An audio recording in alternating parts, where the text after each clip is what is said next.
We're here to memorialize Charlie Kirk's life, his witness, his courage, and his bold testimony for Christ, and also that testimony to being a martyr for what he believed. Before we begin, if you just bow your heads, I'm going to pray for us. Father, we dedicate this time to you as we lift up your servant Charlie Kirk, who stood boldly for your truth and for your gospel in our culture today. We are thankful he is with you today, standing in glory, in your eternal glory, in the reward you set before him. We pray that his memory would go on and that his mission would be carried out by those of us who remain. We ask for a blessing to be on our time, that everybody that is here today would sense your presence, your love, God, your favor, as we honor Charlie's name and his life, and as we honor you, Lord Jesus. It's in the name of Jesus Christ we pray. Amen. Amen. So we're here to recognize Charlie Kirk, that his life was cut short at age 31.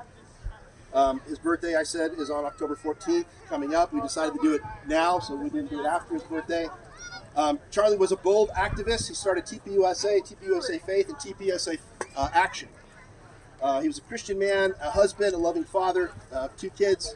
He was murdered. I want to be very clear about this. He was murdered for preaching his biblical views on marriage, sexuality, the sanctity of human life, and for preaching that salvation is through Christ alone, faith alone in Christ alone. For these reasons, the world hated him. And the spirit of this world, Satan, motivated someone to murder him. So Charlie Kirk was not just murdered, though. He was martyred. The Greek word for witness in the New Testament is martyr. I'm probably saying that wrong, but it means witness. And so he takes his place among many of thousands of Christians who have gone before him, giving his blood for what he believed. And we also remember the 50,000 Christians in Nigeria that are losing their lives right now. It's not something that's new. It's been happening for a long time. He was a Christian martyr, specifically martyred for his Christian beliefs. Charlie Kirk preached the gospel, and I can honestly tell you that's true because I've heard Charlie Kirk speak 3 times, 2 different pastors' events. And then I was at San Francisco State University with a bunch of people. Some of you guys were there.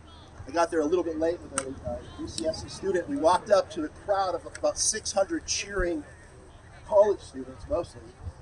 And they were cheering as he is presenting the gospel in the heart of San Francisco, which is pretty powerful. Amen. He was there with Riley Gaines at the same campus where she was assaulted the year before, on that exact campus, standing up for women's rights in sports.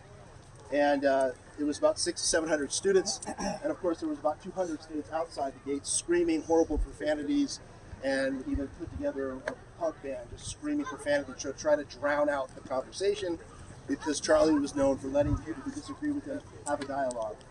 And so they wanted to stop that. And that's what the world does. You have to suppress the truth. The Bible says that there are people that suppress the truth, and those are people out there today, they want to suppress the truth, and all they can do is silence their opponents, because truth will win in the end if it's not silenced. So something miraculous is happening if you look at our college campuses.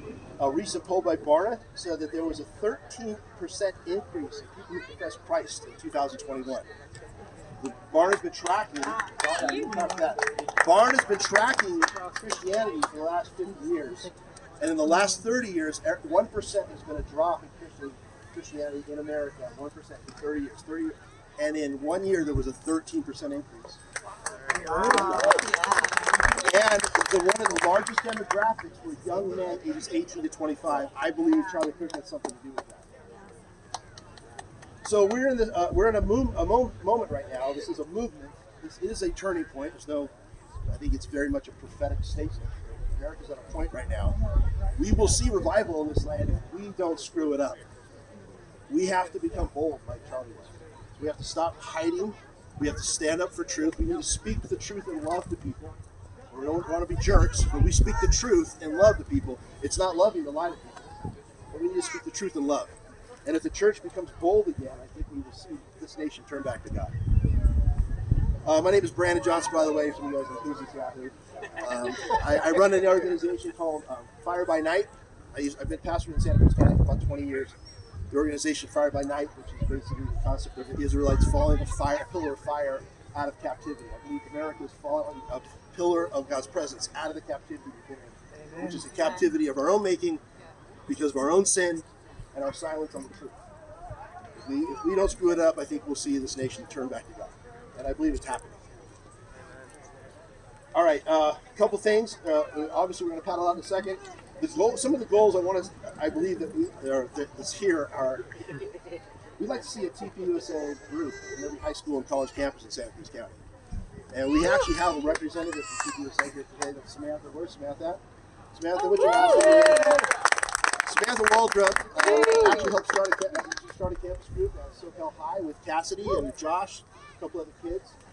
They started another group started the Fellowship of Christian Athletes group. There's like 7 of them now. Now there's a TPUSA. We need to see this keep going. And it's going to be adults and parents and kids all working together to see the shift happen. We don't be bold. We don't shrink back. When Satan goes boo, we don't go scared and go hide. Okay, we actually get out there and stand in the gap. So if you want to talk more about how to start a TPUSA group at your campus, talk to Samantha, talk to me. I would love to, we're going to work together. I love to work with anybody who wants to work on this. Work together on it. I believe the time is now. I think we're going to see it happen. The other thing is, I'm a pastor. I love pastors. I believe that they're the key. The Black Robe Regiment is what they used to call the pastors during the Revolution. Those are the guys who wore the black robe, and the British hated them. They called those Black Robe Regiment guys. We hate those guys. So they preach freedom in Christ and there's rebellion to the crown. And it was the actual pastors actually who founded this nation. The founding fathers just wrote down what the pastors said from the pulpits. So I'd love to meet your pastors. We've got a couple amazing pastors here today. Pastor Troy Martin's going to speak in a second. We've got Pastor Dave Campbell. And there's other ones here. If you are, please come talk to me. Would you get my number and introduce me to your pastor? I'd love to meet him, have coffee, and just talk about this. All right? All right. Pastor Troy Martin, why don't you come up and share with us? God bless.